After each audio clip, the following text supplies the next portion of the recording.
حضرت شیخ شبلی کا نام سنا ہوگا، بہت بڑے بزرگ گزرے ہیں. تو ان سے کسی نے کہا کہ میں کثیر العیال ہوں، بچے زیادہ ہیں، تو جی خرچ ہی نہیں پورا ہو رہا، آ کے شکوے شروع کر دیے، شکایتیں شروع کر دی.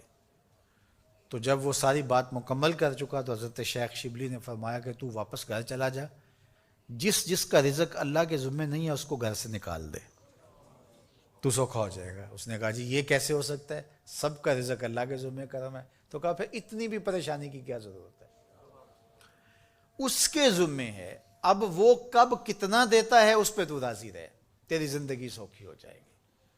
تو اللہ پر توکل، اللہ پر بھروسہ، یہ خوبصورت زندگی کی ضمانت ہے، اور یہ توحید کا فیضان ہے. جب اللہ پر یقین کامل ہو جائے تو پھر اس پر توکل پیدا ہو جاتا ہے، اور توکل زندگی کا جمال ہے، توکل زندگی کی خوبصورتی ہے. لیکن توکل یہ نہیں ہے کہ چھوڑ کے بیٹھ جائیں. توکل کا مفہوم یہ ہے کہ حضرت انس رضی اللہ تعالیٰ عنہ سے ہے کہ گھٹنا بھی باندھو اور اللہ پر توکل بھی کرو. اونٹ کا گھٹنا باندھو، سائیکل موٹر سائیکل کھڑی کی ہے اس کا تالا لگاؤ اور پھر اس کو اللہ کے سپرد کر کے آ جاؤ. لیکن اگر آپ گاڑی کھلی چھوڑ کے آ جاتے ہیں، اونٹ کو گھوڑے کو کھلا چھوڑ کے آ جاتے ہیں اور کہتے ہیں میں اللہ پہ بھروسہ کیا، یہ توکل کے منافی. جو اسباب ہیں ان کو پورا کرو، اسباب کو پورا کرنے کے بعد آگے سپرد اللہ کے کر دو، تمہارے لیے کافی ہوگا.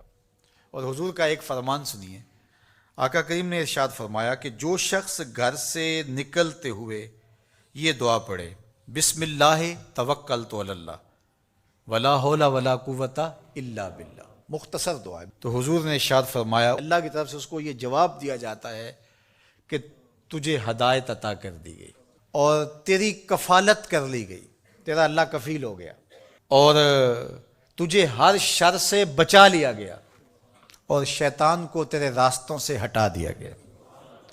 کام کیا کرنا ہے؟ بسم اللہ توکلت علی اللہ ولا حول ولا قوت الا باللہ. یہ گھر سے نکلتے ہوئے پڑھ لیں گے تو انشاءاللہ حضور علیہ الصلوۃ والسلام کا جو فرمان ہے اس کے ہم مصداق بن جائیں گے اور اللہ کی رحمتوں کے حصار میں آ جائیں گے. شیطانوں سے بچ بچ کے چلیں گے. گلی اور بازاروں کے اندر شیطانوں کی بھیڑ بھی ہوگی لیکن ہم سے نہیں ٹکرا سکیں گے، ہٹا دیے جائیں گے، کیونکہ یہ ضمانت ہمارے حضور نے ہمیں دی ہے. تو اللہ پر توکل، اللہ پر بھروسہ، یہ مومن کی زندگی ہے. کام کریں، گھٹنے باندھیں، سب کچھ کریں، لیکن بھروسہ اللہ پہ. محنت ہم نے کی ہے لیکن محنت کا نتیجہ نہ سمجھیں، اللہ کا کرم کا نتیجہ سمجھیں. یہ کہتے ہیں وہ منڈے نے بڑی محنت کی ہے جس لیے آگے نکل گیا ہے. کتنے منڈے ہیں جنہوں نے بڑی محنت کی اور پیچھے رہ گئے ہیں؟ جی یہ بندہ جو ہے وہ یہ بڑا زبردست تھا اس لیے آگے چلا گیا. اور زبردستی کے فوائد تو ضرور ہوتے ہیں، لیکن آپ اپنے کاموں کو منسوب اپنی طرف نہ کرو، اللہ کی طرف کرو. وَإِذَا مَرِضْتُ فَهُوَ يَشْفِينِ، جب میں بیمار ہوتا ہوں وہ مجھے شفا دیتا. بیماری کی نسبت اپنی طرف، شفا کی نسبت اللہ تعالیٰ کی طرف. تو یہ نہیں کہ منڈے نے بڑا کام کر دکھایا، نہیں، اللہ کے سپرد. اور میں تو کہتا ہوں کہ اپنے کام اللہ کے سپرد کرو. کسی کے اوپر جب ہم توقع رکھتے ہیں تو ہماری توقع قدم قدم پہ ٹوٹتی ہے. اللہ پہ توکل کرو، دنیا پہ توقع نہ رکھو.